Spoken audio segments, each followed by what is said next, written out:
Hey everyone, welcome back.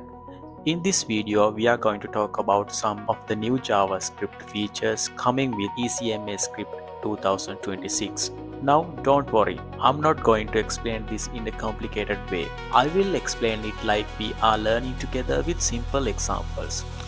Also, one important thing before we start, some features are already confirmed for ECMAScript 2026 and some features you might see online are still proposals. So in this video, we will focus mainly on the important features that are expected in ES 2026.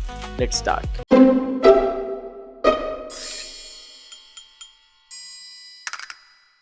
First we have Array.fromAsync. For example, we can convert something array-like into the real array. But the problem is, sometimes we are not working with the normal data. Sometimes we are working with the async data. For example, data coming from an API, a stream or async generator. That's where Array.fromAsync become useful. First, I'm going to write generator function called getNumbers.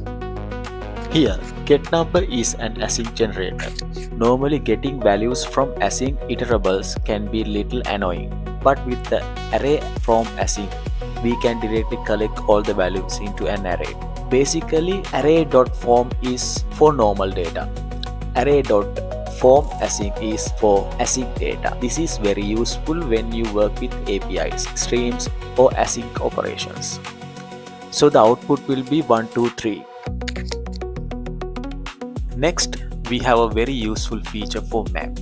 It's called GetOrInsert. Let's say we have a map and we want to get a value, but if that value does not exist, we want to add a default value. Before we had to do something like this, please check this code. This works, but it's a little too much code for a simple thing. Now I will show you the better way to do this.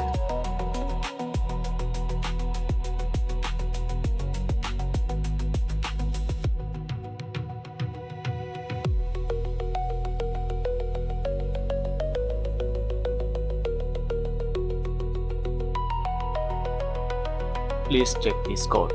So what happens here is JavaScript checks the map. If theme already exists, it returns the existing value. If theme does not exist, it inserts dark and return it. So this is useful when you want to default values.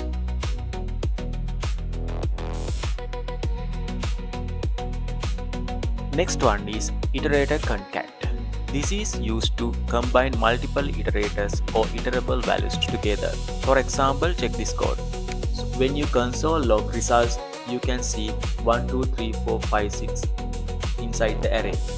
Now you might ask, why not just use arrays? Good question. The difference is iterators are lazy. That means JavaScript does not need to create a big array immediately. It gives values one by one when needed. So if you are working with the large data, this can be memory friendly. For normal small arrays, you may not notice a big difference, but for large data processing, iterators can be very useful. Next, we have a new method for Uint8Array. This is useful when we work with binary data. For example, files, images, token, encryption, upload, downloads, and things like that. I'm going to show you an example. Here I'm going to console log these variables. The base64 output will be this and hex output will be this. We can also convert back from base64 or hex like this. Before this, developers often had to use extra helper function or browser-specific APIs. Now JavaScript gives us a cleaner built-in way. So this is a nice improvement, especially for developers working with files or binary data. Now let's talk about Math.sumPrecise. This one is very interesting. In JavaScript, floating point math can sometimes give unexpected results. For example, let's console log 0.1 plus 0.2. You might expect 0.3. But JavaScript gives something like this. This happens because of how floating point numbers work internally. Now let's look at this example. Let's console log normal sum. The result may be 0, but mathematically the answer should be 0.1. With Math.sumPrecise, we can do this. Now we get a more accurate result. This is useful when you are adding many numbers and accuracy matters. For example, financial calculations, reports, statistic or scientific calculation. But still, for money related apps, be careful. Many real world finance apps use integer cents or decimal libraries instead of normal JavaScript numbers. Next we have Error.isError. This is a simple feature but very useful. Sometimes we want to check whether something is actually an error object. Before we often used error instead of error, but this is not always perfect. In some cases, especially when working across different JavaScript environment, instead of error can fail. We can use like this. First one returns true because it's real error object. The second one returns false because it's just a string. The third one also returns false because it's just a normal object with the message property. So this gives us a better and cleaner way to check errors. This is useful inside try-catch, very clean and readable. The next feature is related to JSON.parse. This one is a little advanced, but I will explain it simply. Sometimes when we pass JSON, JavaScript can lose precision for every large numbers.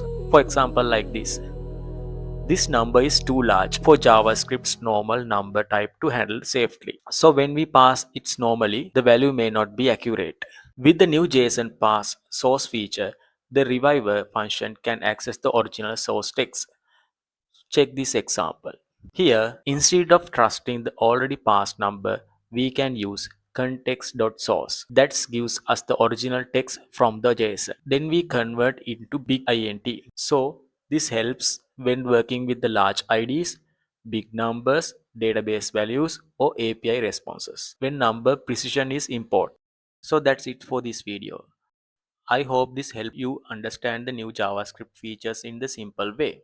Thanks for watching and I will see you in the next video. If you haven't subscribed yet, please subscribe and like.